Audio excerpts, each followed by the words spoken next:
Let's do it like this. I had to write a very special piece for the introduction for this man. I could have chat GPT it, but I thought, nah. Let me craft this especially for this man. May I read it? Yes. Yeah, with me. May I read it? Yes. Dean Forbes is a CEO, investor, philanthropist, and one of the world's most powerful business leaders, being recently ranked #1 on the JP Morgan sponsored Powerlist 2025. CEO of Fortera and the co-founder of Forbes Family Group, Dean has led technology companies to exits or a combined total of more than 2 billion euros. Come and make some noise here.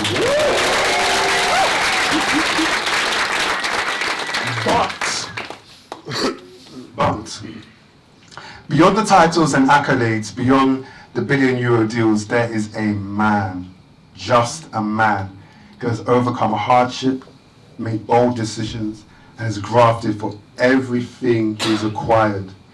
At the Sitdown, we believe that the most valuable conversations happen when we move beyond those titles and accolades and get to the heart of who a person truly is. And that is what we've come to do today. So please, join me as we welcome Dean Forbes to the Sitdown stage.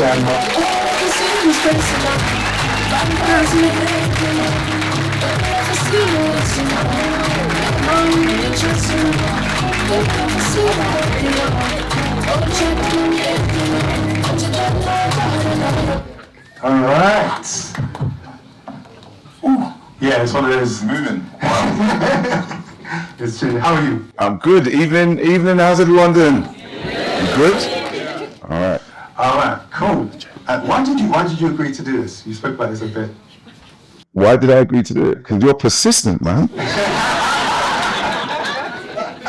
We spoke. I think we first came into contact maybe a couple of years ago, and I think you explained at that time what you were building and the kind of vision you had for it. It wasn't quite right for me at that time, and then I've seen it go from strength to strength, and wanted to be part of it. And I always say that, end up doing interviews and end up doing press stuff from time to time, which can be a little bit plastic. So being able to do things which are a bit more authentic, we can talk about things which I care about a bit more. It's less rehearsed. So yeah, man, it's a comfortable setting among comfortable people. Amazing. Thank you for joining us. You are a highly sought after man. So coming to the Sitdown, it just means the world to us, because obviously you've achieved so much, but it's also good to know who you are, just Dean as a person. And that's what I really wanted to look into today. So as we do this, we're going to start off with a quick fire. So I've got the table. All right, so I'm going to pull this card and then you're going to answer this. So the question is, when was the last time? Oh, that's not good. When was the last time you felt like you let someone down?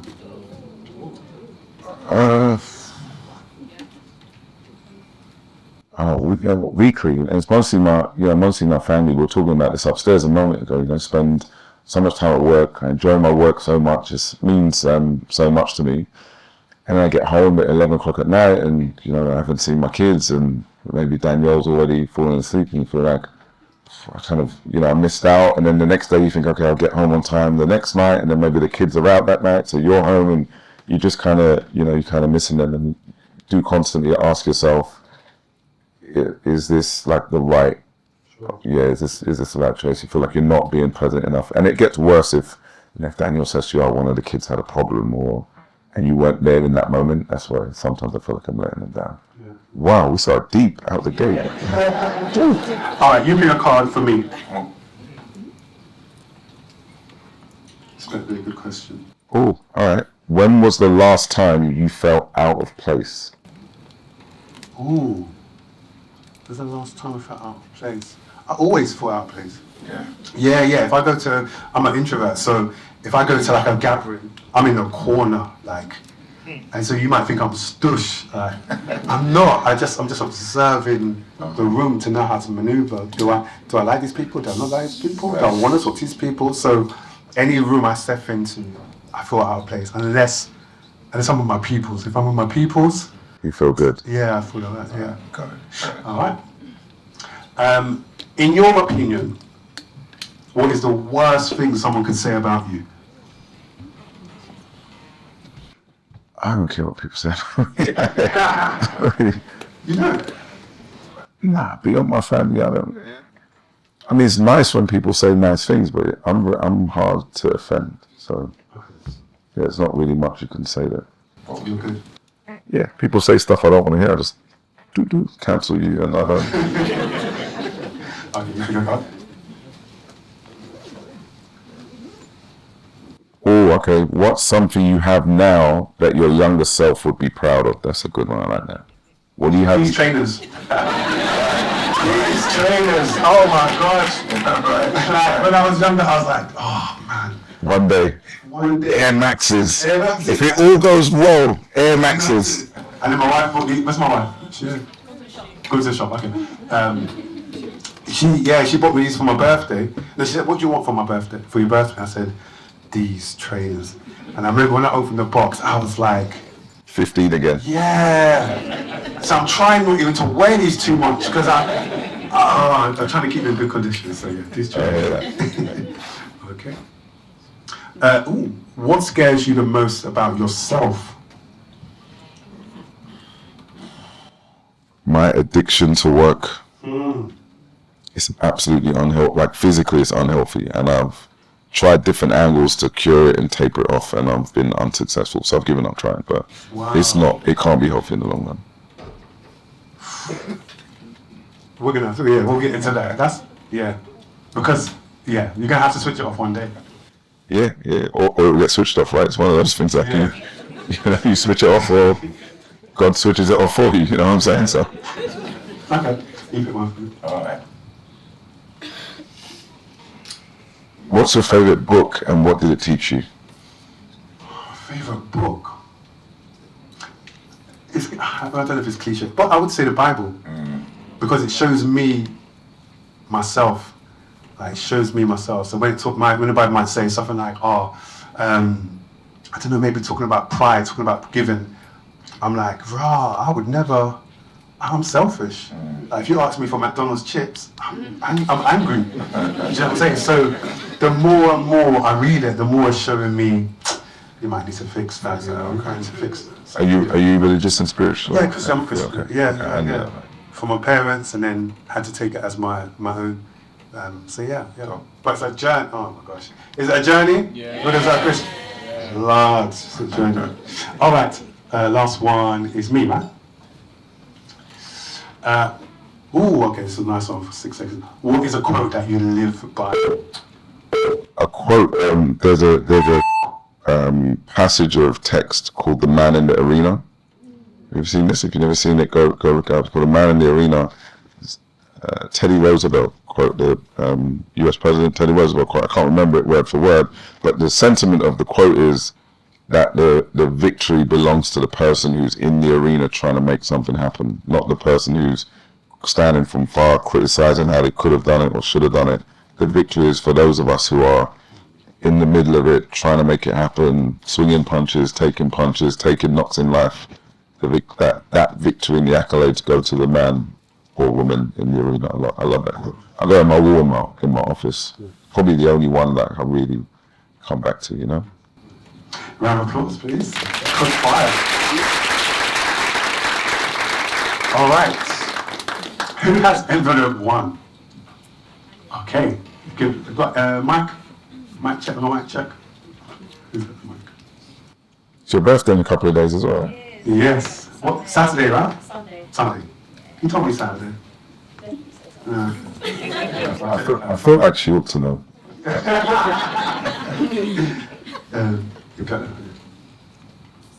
Thank you. Hi Dean, my name is Nadia. I am an artist. Mike, can we get the mic on? Jeez, hold on.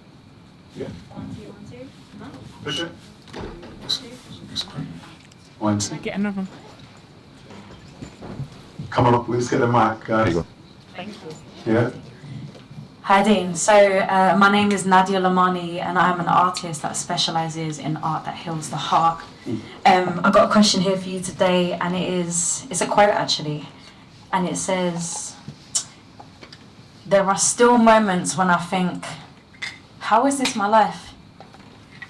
Still moments where I think, how is this my life? Oh, I said that. Did I You say said that? that. Yeah, I hope you said that. Okay.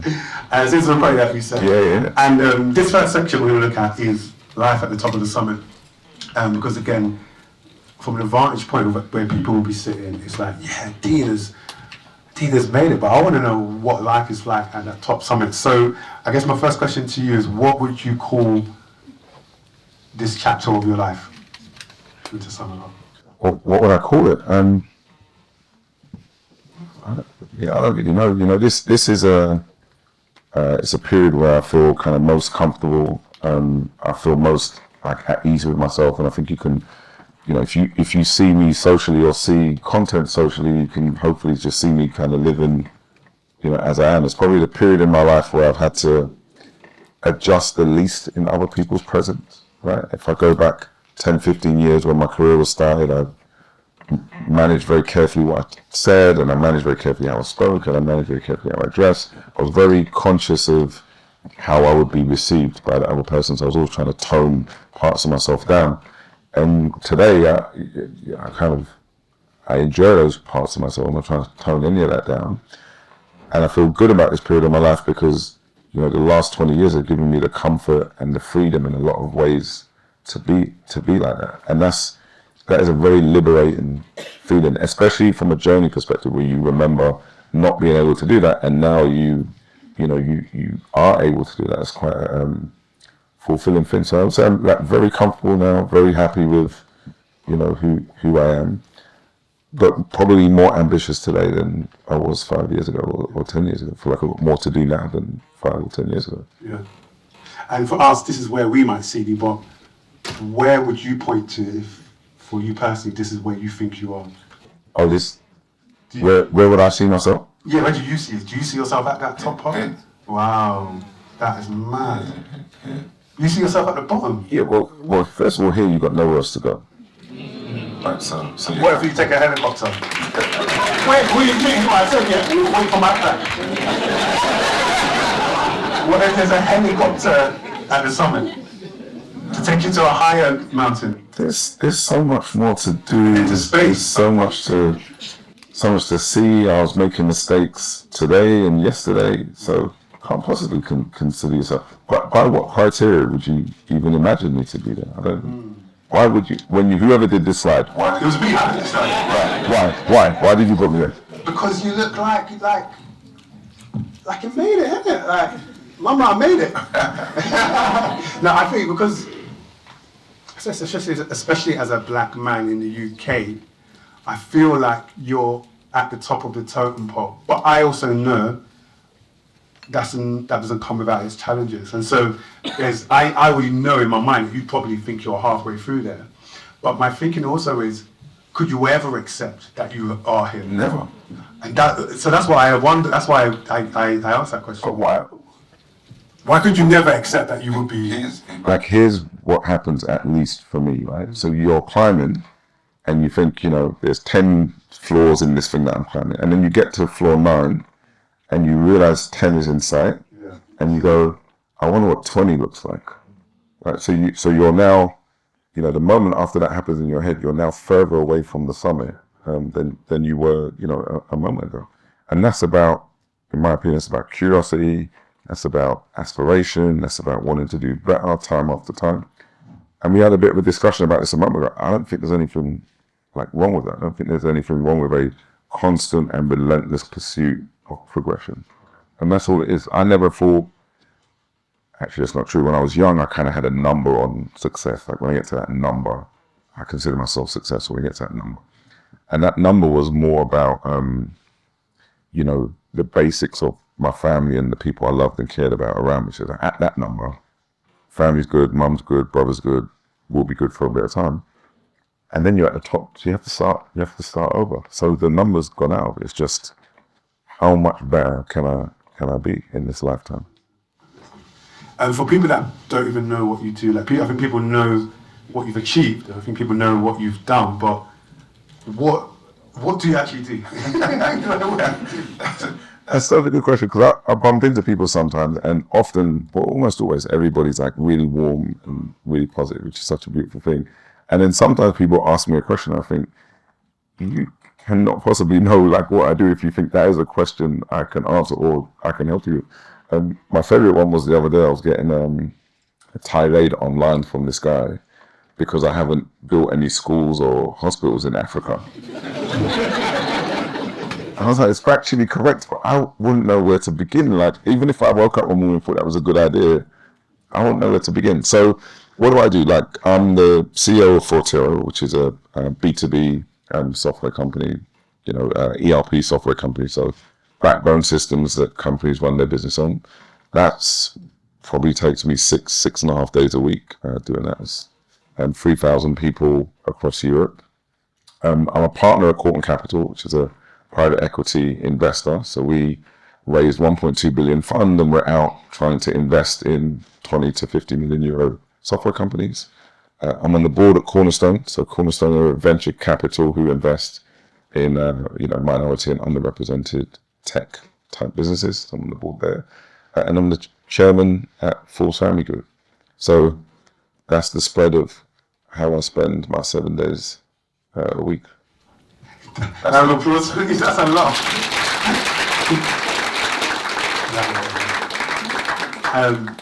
A lot of people have seen the viral video that Dean had when he did that exit of €1 billion. And there's a part in it where he was quite emotional and teary toward the end. And I always wondered, I always call that billion tears. What did those tears mean, and what was that moment for you when you had that feeling? On that journey, you're sacrificing, right? Everyone's making a sacrifice because you're pursuing something. So I don't know, you're not spending time with friends, you're not spending time with family, maybe you're not looking after yourself the way you want to. So you're making sacrifice. And at each moment in my career, each milestone moment in my career, the thing that hits me emotionally is the validation of the sacrifice, right? So I don't know, with KDS, I worked in France 4 days a week, most weeks. So I'd leave home 6:32 train Eurostar to France, come back on the 17:32 on Thursday. So you're away from home, and we had young kids at that time. So we're making a sacrifice. Dan's at home on her own with the kids. The distance is putting some elements of strain on the relationship. So if you don't get that milestone validation, you're both going to look back and go, wow, that was a tough time for what reason? When you get the validation, you can both look back and go, we walked that path together and life is better for us now. So the thing with the €1 billion was a combination of, I left a job which was a very secure, very high profile job to go and do that job. And the way that move made sense was if we got this outstanding exit. That was one. Two, when I arrived at Fortero, we were being offered, I think, 385 million euros for the company, right? So that was the offer on day one. So 18 months later, because of what we did and me and the team's work, gone from 385 to $1 billion. So that was like the second thing.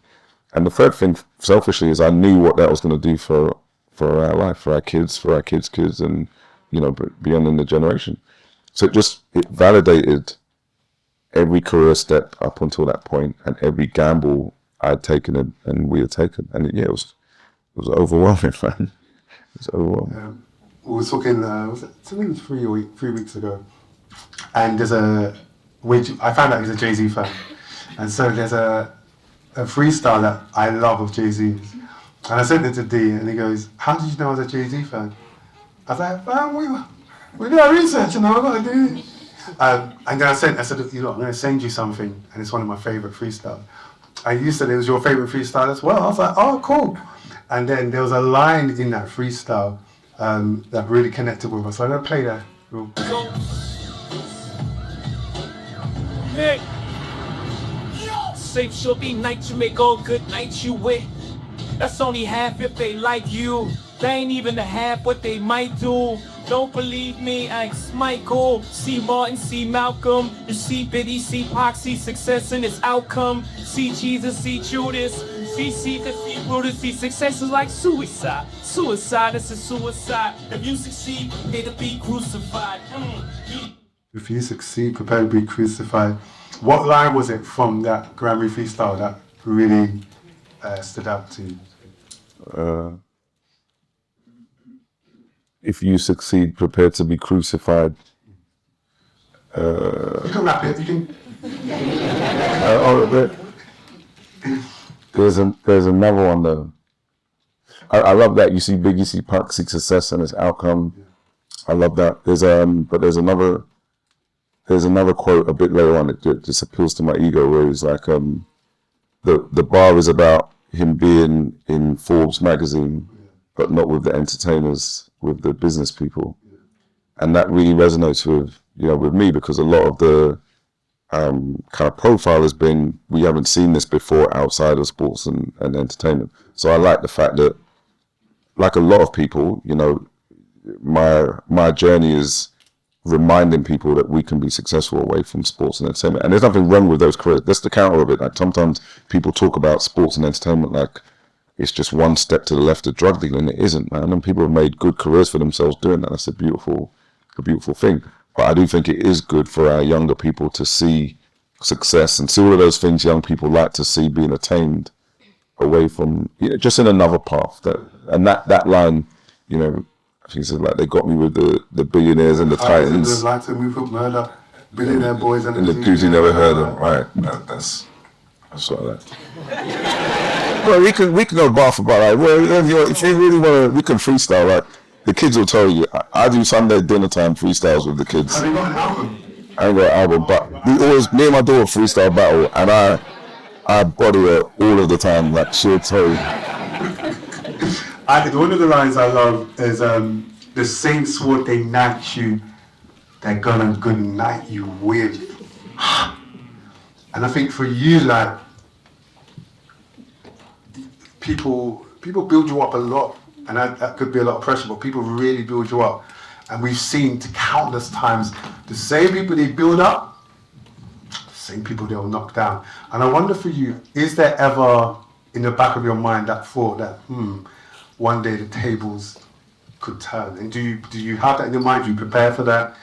A tweet, Reg said, the only thing I fear is a headshot or a screenshot.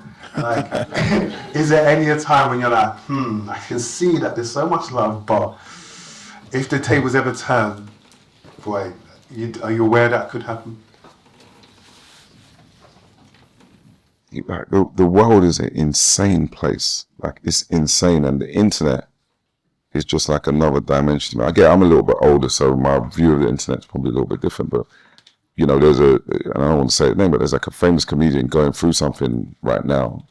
And my view on that situation is that individual has had a stellar career, a near perfect, progressive and positive career, right? If we go back to a minute before this incident, this person was a standing light in the community, a beautiful representation of people like us. And a minute later, someone expresses an opinion about that person, which is fine, it's their opinion. And some portion of the community are casting doubt and shadow over this person. So it reminds you can have a 5-year stellar run that people will try to erase on the opinion of another person. That is insane to me. Now, the benefit and the advantage, I have two benefits and advantages.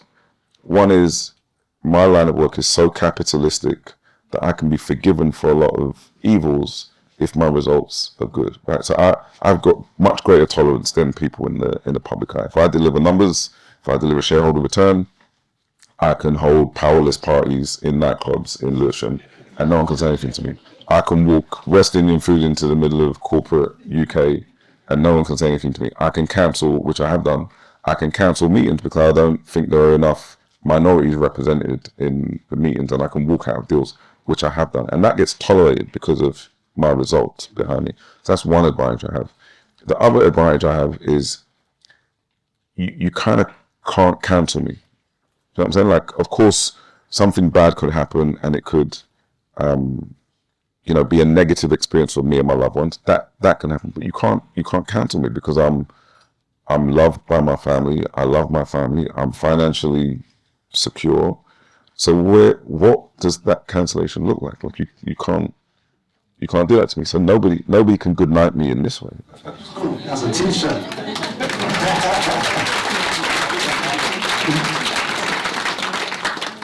Who has envelope 2 and 3? Never mind, please.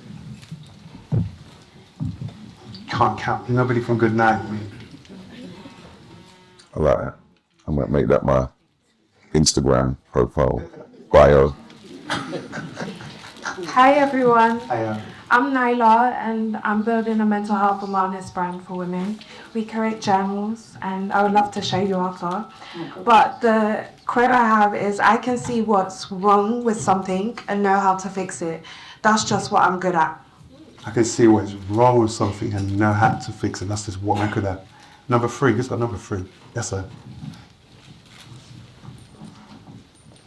Hi Dean, I'm Don Bryan and I'm a telecommunications consultant. And the quote is, I'm a big introvert. I like my own space. These are both by Dean. I see what is wrong and I know how to fix it. That's what I'm good at. But then you got on the other side, I'm a big introvert. And I think I picked out those quotes because you, in those quotes, are able to exemplify 2 things. 1, self-awareness. This is what I am good at, and I'm going to channel in that area, in business, for example. But then this is who I am. This is the core. I'm actually an introvert. I really like being around people. I like my own space. And I love that you're so self-aware in that. And so this section is going to be called Just Dean. There's a lower forehead in that picture, man. Did me dirty with that. Looking at just the person, the person of Dean, your happiness. And I guess my first question for you is, what would you say is therefore the biggest misconception that you feel people might have about you? Something that blows my mind, and like I am blown away by the positivity and warmth that comes to me. Like we always say, we can't believe it's been so relentlessly positive, and I'm so grateful for it because it was kind of a conscious decision to be more open and share more, and that comes with risks. So to have the warmth that we've enjoyed, I'm very grateful for. But every now and then, weird things happen. Like I was in the West Indian food shop in Catford. I was ordering my food, and this guy's behind me. He's like, Dean, I follow you. So I was like, cool, man. So we had a little chat. Then he's like, what are you doing here, man? Like, why are you even here? I'm like oxtail and rice. Like, would you? He's like, no, but I can't believe you're actually here. And so we just got into this like weird cyclical conversation about the fact that I was standing in a food shop. So and I have a lot of those experiences, and I wonder to myself, like, what do people want me to do if I'm hungry? Like, or if I'm driving home past the food shops, am I supposed to like not go in them, go home and ask a member of staff to do the 45-minute back? I don't know, like it doesn't make sense. Or if I go out and socialise, you know, like I had the Powerless Party in Silks, which is in Catford. It's 90% bashment parties that happen in there on the weekend. And from time to time, normally like if we've been at the house watching boxing and, you know, the lads around and it's 1 a.m, we're like, where can we go? So we just crash into there. And then everybody's like just shocked down there. And I'm baffled. I'm like, well, I'm from this culture. I listen to this music. I grew up in this environment. What was I supposed to do? Hit 25 or like, I don't know, hit 10 million and just never go back. It's that misconception. Like, what? I would love to sit down with people and say, well, you know, what should I do then? What? That's one misconception. The other misconception is, and that one I find a little bit funny. The other one is people,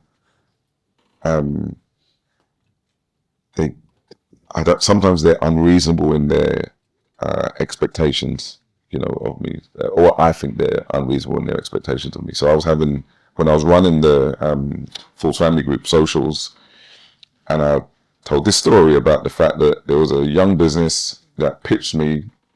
They were making cakes, right? You may have seen this story when I did this. They were making cakes.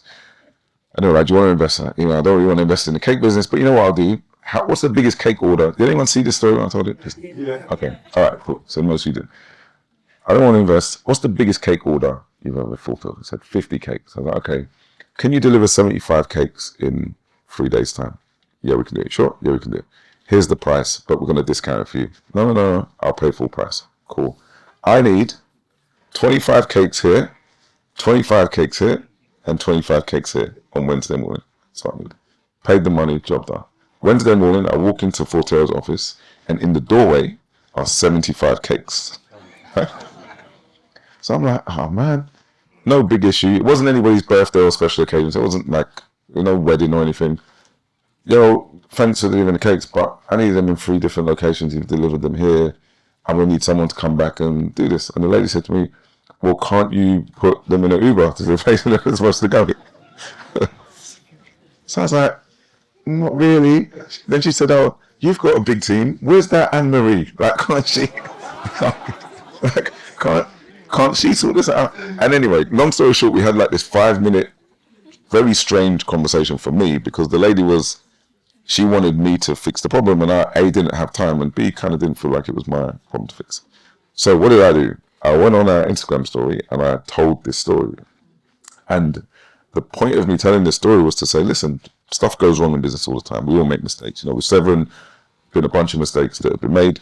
But when you make the mistake, the important thing is jump in, take ownership, try to correct it. If you want more business from the person, probably got to overcompensate a little bit. I was just trying to make that point with my experience. My God, what happened next blew my mind. Thousands of people were like, if you really care about minority businesses, you'll go and sit with that business and explain to them about their processes and what good customer services look like. You could invest. One investment from you would fix all this. And it was like this stream of, you should go fix this. And because I had time,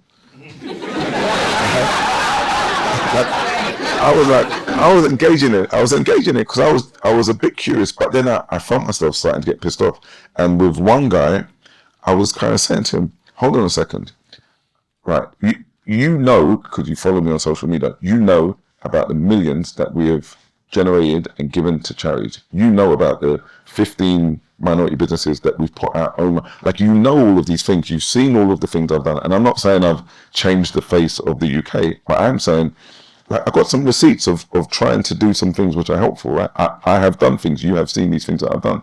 And I was saying to him, just tell me what is enough then. Because if all of this isn't enough for you to go, oh, this dude's tried to help a little bit, let's find someone else who's done 0 and make it their one. I was like, just tell me what is enough then. At what point will you, I've said to him, at what point will you say it's not my responsibility to do more to fix this? Tell me what I would have needed to have done for you to let me off the hook.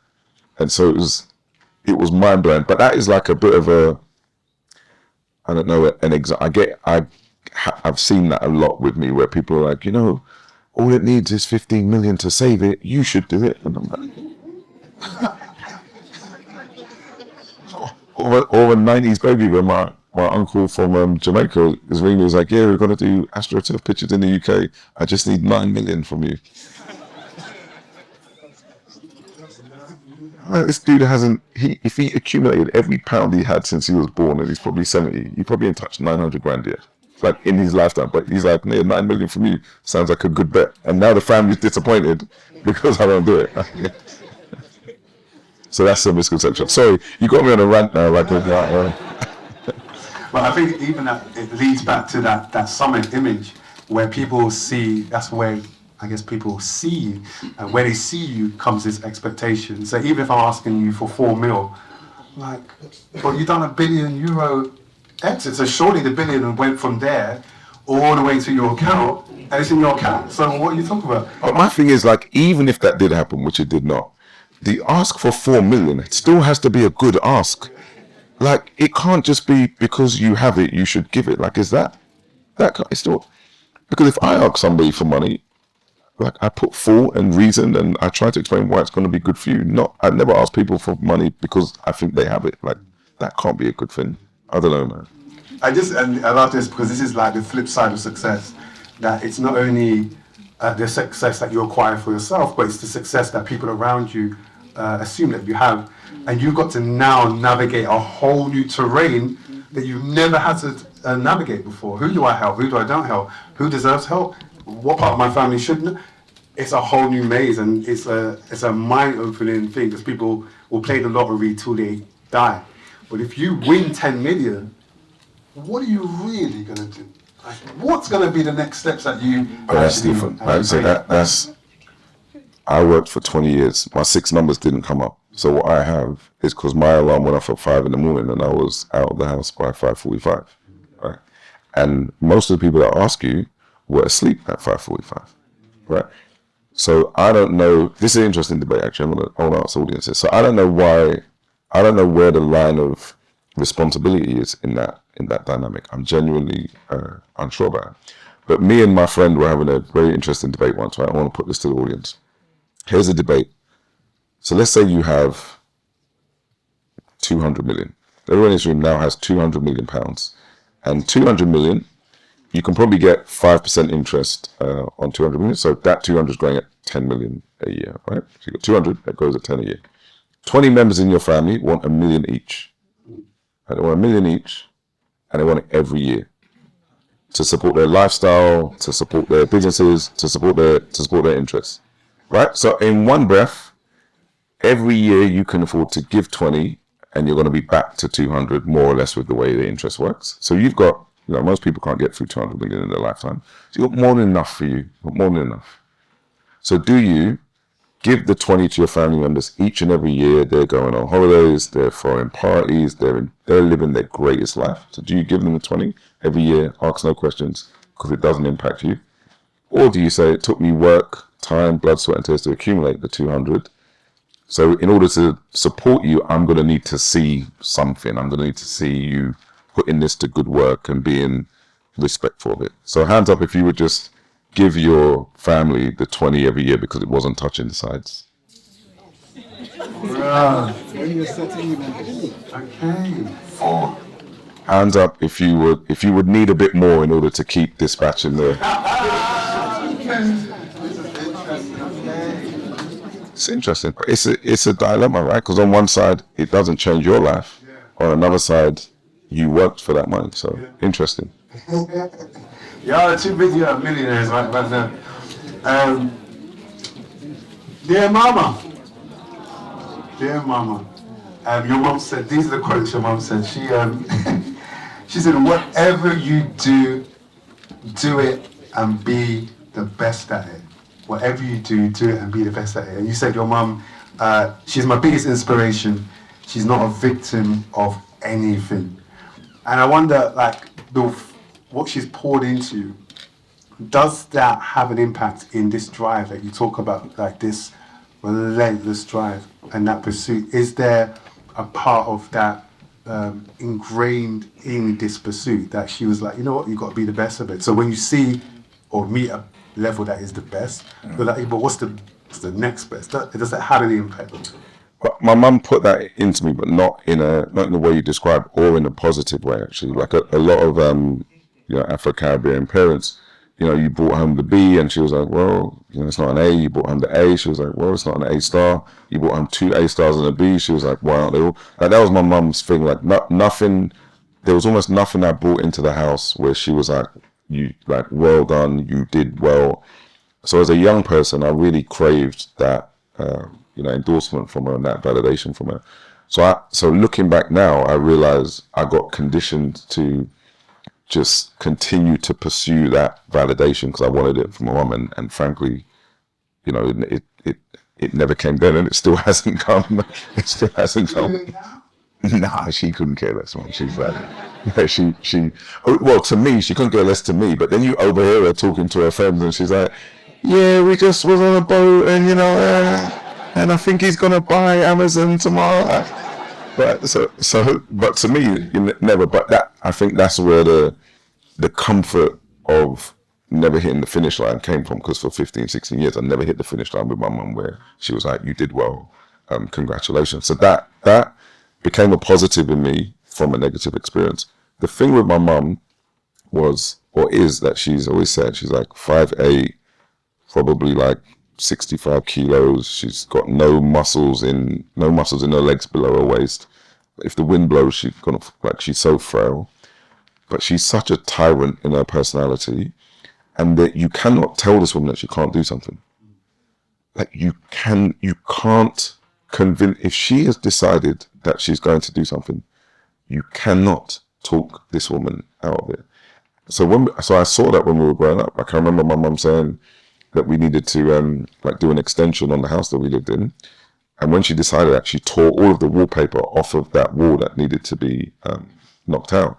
And she chipped away at the plasterboard. And she said, now that it's so ugly and so, it looks so bad, it will make me do it sooner. Right? And we didn't have any money. But I don't know, like 9 months later, the wall's gone and it's happened. And that's just what she was like. So I grew up looking at this woman say she was going to do stuff. As I got older, thinking, that's not going to happen. And then by some alchemy, it happened. And I'm the same. And that came from her. But she's a lunatic, man. What was it? I think it shows you the power of single-mindedness.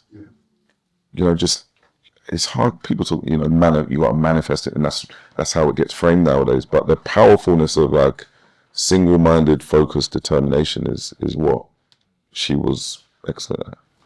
We got Mumsy. Here's a quote from you also. When we met, all we had was depth, vibes, and a personality. All I had was depth, vibes, and personality. She's an amazing person.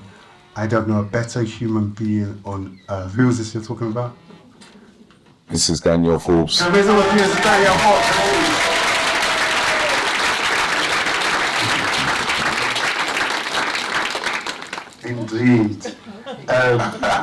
Where did you get this picture from?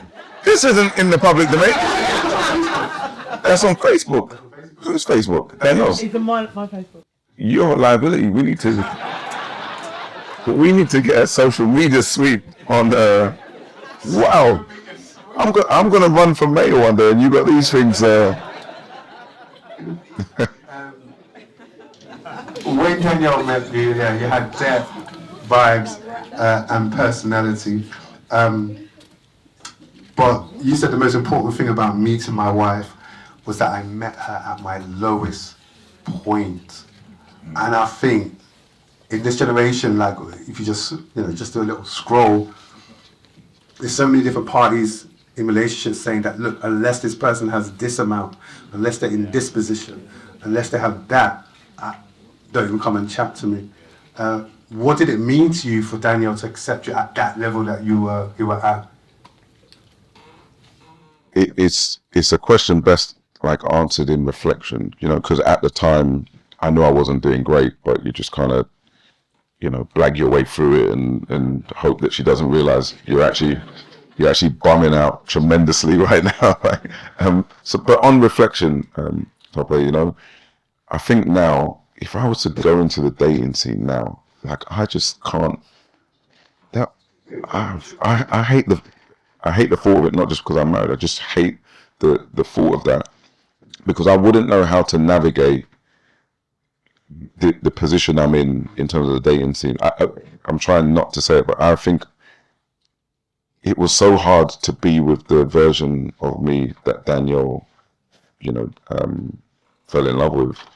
I think it's much easier to be in a relationship with this version of me, and that is a part of the strength of our relationship, that I would never want somebody else to have what Danielle created, like the improvements in me that she helped.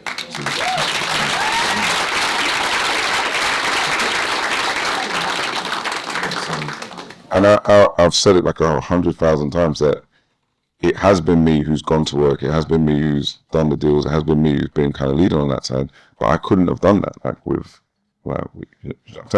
so without her. So if the day were to come where she was like, this isn't working anymore, I would say to her, well, we've got this much. What of it do you want? And whatever number she said, she could have, and I wouldn't question it, because it's as much hers as it is mine. Don't get any ideas though. And you're here, Danielle. Can I ask why someone who was in debt, someone that didn't really, you had your own job, you had your own property, you had your own car, like you were flying. What made you say, I'm gonna help this guy out with a CV, I'm gonna teach him how to use a computer? What made him appealing at that I think you know that level. I've got a mic for you there. I just fell in love. Give me more, give me more.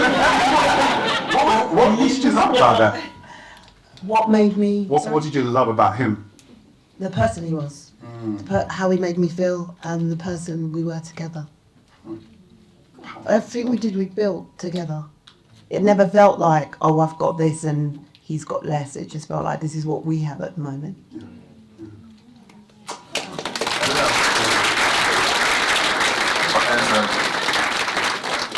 As I think when I observe like relationships, you know, whether it's friends or families or whatever, I think people underestimate the power of the downtimes, right? Like relationships, of course, they become fragile in the difficult moments and the down moments, everything else. When I look back on our relationship, the down moments have been the things that have created the most strength and the most resilience in the relationship. And I can remember certain times in our relationship where in very traumatic situations, I felt my admiration or love for Danielle, you know, like increase. And one of them, when Darcy got ill, so when Darcy was just under 2, she was diagnosed with leukemia.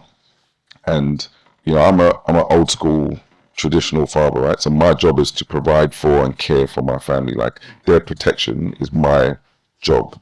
And in this moment, that's compromised because my daughter is ill and I failed to protect her or prevent that from happening.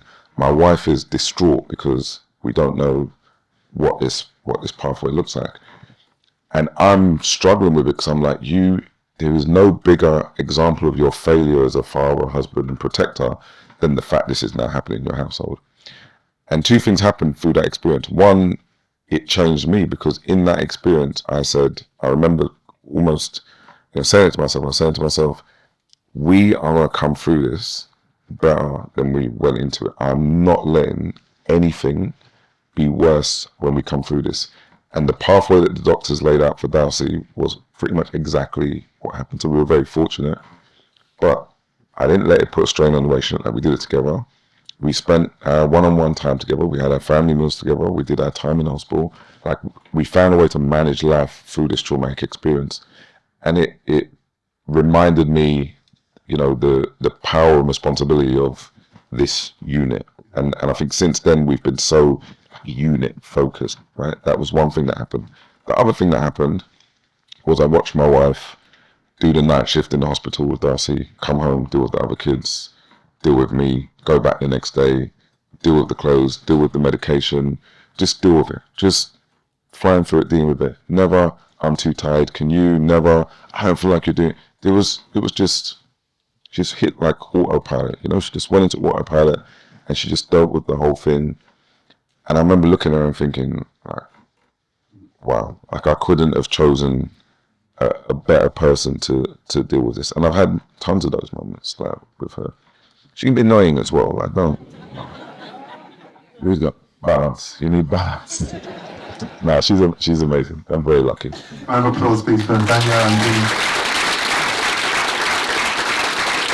In that eminent hall. Yes. Hi, my name is Israel Shotoma. I'm a private equity and wealth management professional. Interesting point, when I first got into private equity, you actually gave a talk during my training program. It was 2021, so I think right before the deal. And that was quite impactful for me because when I first started, I wasn't expecting to see any like black CEOs or PE-backed companies, so that was a big deal. So yeah, I appreciate that. Also another point, I go to your head of securities, I go to his gym. So yeah. Have you ever trained with him? Impossible. Yeah, just stay away from it. Stay away from it. It's not enjoyable. Yeah, it's not enjoyable. Stay away from him. The quote is, you can't create an alternative universe for them to live in. I'm not trying to protect my kids from the reality of the world. You can't create an alternative universe. I'm trying to think. Father, you know what, in all the kind of research I did, this was one of the most interesting, like I would watch Insta stories, stalk people for months, watch documentaries and everything. And one thing I saw as an outsider, I'm not in your camp, I'm not in your camp, but as an outsider, one thing I observed was these children that they really, really love you.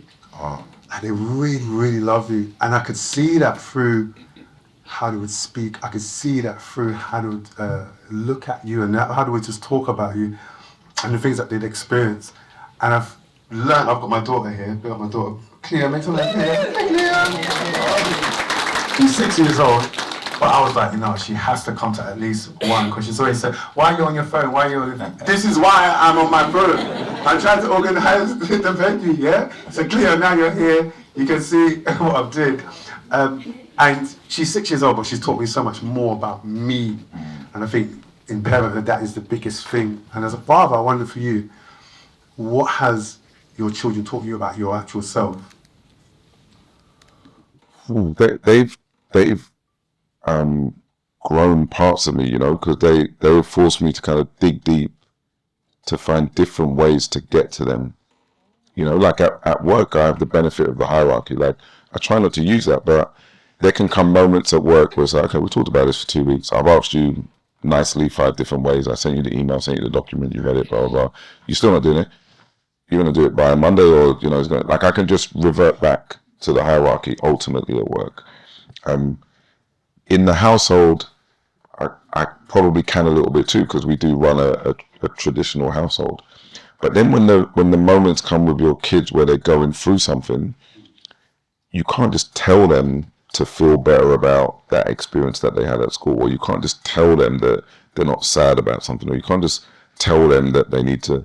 So you have to find a different way to connect with them, and then you have to become highly sensitive to their personalities and who they are and how they hear things. And you know, this one's as tough as they come, right? So you can tell her direct, you can duke it out with her, and it can be a bit, and she's probably going to hear you.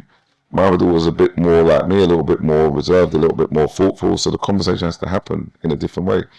And to be able to do that, you have to be able to put your feelings aside about the topic. Because if I'm angry and aggressive and I come at her like that, it's going to have a different reaction to if I come at her like that. So it taught me to kind of, I had to become a bit better in order to try to get through to them. Whereas at work, you do try to become better, but I've always got the safety net of pay your salary, pay your bonus, I'm in charge. But here you can't do that. Plus I'm absent too. I'm not there every single day. So finding ways to be impactful despite that absence, despite the personality types, has been, it's been challenging but rewarding as well. I'm very proud of the relationship I have with them. I really, really am, and I'm very proud of all 3 of them. Some of them are here. What is one thing? What's one thing that you've always wanted to say, but you've never actually said it? In what respect? To them as children, yeah. To my kids? Yeah. No, I don't think there is anything. Like, honestly, we've got this very good religion. We have lunch together on Saturdays, we have lunch together on Sundays, and dinner on Sundays. Out of 52 weekends, that probably happens 49 of them. There might be 2 or 3 where that doesn't happen. And around that dinner table, we're very traditional. Like, most things get said. I've told them I'm proud of them hundreds of times. I've told them that I think they're brilliant hundreds of times. I've praised their wins, and where they've gone wrong, I talk to them. And one of the most beautiful things about that relationship actually is when they say on a Wednesday, oh, this happened today, can we talk about it on Sunday at dinner? And I think, oh, good, like that institution is meaningful to them.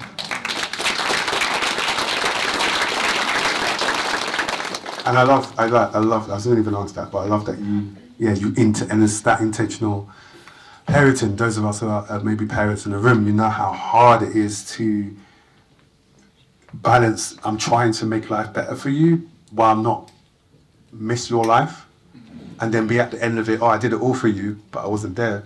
It's such a fine line, and I guess hearing what you're saying, there's a lot of intentionality. We're having dinner this time, you know, and I know in your household, there's days that they can skip it, but on, what Sunday is it? Saturday. It's non-negotiable. And I guess it's that encouragement. Find it in your own life and find it in your own pattern where there's certain things that, this is integral to, to what we do. Especially those of you like on high intensity building journeys, right? You know, you've got partners or you've got kids. What worked really well for us is there was so much structure in it. So we knew it was going to be away Monday to Thursday. That was what we knew. But we knew Friday, Saturday, and Sunday heavily present, right? And didn't really compromise on that part of it. And like I was saying earlier, I think it's possible to ask of a person who cares about you or loves you, I'm trying to do something. I'm trying to do it for myself and for us. I need this understanding from you. And in return, like over here, I can be in this section. I can really be the person you want me to be. And that's how we built together. You talked about Darcy and the leukemia diagnosis. And there's a question I want to ask, but I'm not even best placed to ask it. There's a gentleman who recently had, his son have that diagnosis. And so there's a question here I'm going to play from QCast. He's going to ask. Good evening, my name is Dr. Aaron Jarrett, and I have a question for Dean Forbes. Hi, Dean. I have had one of my sons, Aaron, who was diagnosed with leukemia when he was 21. Part of my research, I noticed that you had a child, a daughter, who was also diagnosed with leukemia.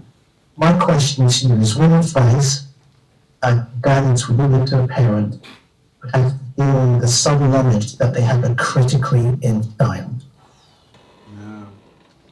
I know that my daughter, she's a little bit ill. I'm the father of those, so I've got to look like it don't faze me. Yeah, we're just going to her hospital. But inside, I know that, man, I'm just like, is she going to be okay? But I've got to put up a certain front.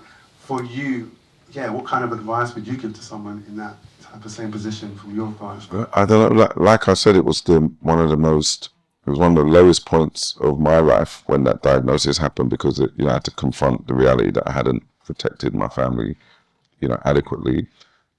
I think everybody's different. I couldn't advise that person on how to deal with it, right? Because if I look at me and Danielle, I dealt with it by being in tunnel vision. I didn't talk to anybody in the hospital other than the doctors. I would go in, I would spend time with my daughter, and I would leave when it was time to leave. Didn't interact with anybody else, because that was like quality time with her. We read, we talked, we sang songs, we laughed, and it was all about getting her better. How Danielle managed it, well, she was very social in hospital. Like, she learned a lot about treatments that other kids were going through, how they were reacting to it. She got much more clarity on what to expect at different stages, because she was very social with everybody, and I think that helped her to deal with it. So I don't think you can say to somebody, this is the formula for dealing with it. It becomes quite a personal thing. We both found it very, very difficult, because you're dealing with the mortality of somebody that you're there to protect. So it's a very, very difficult thing. The only thing that is universal, I think, is one day at a time. You can't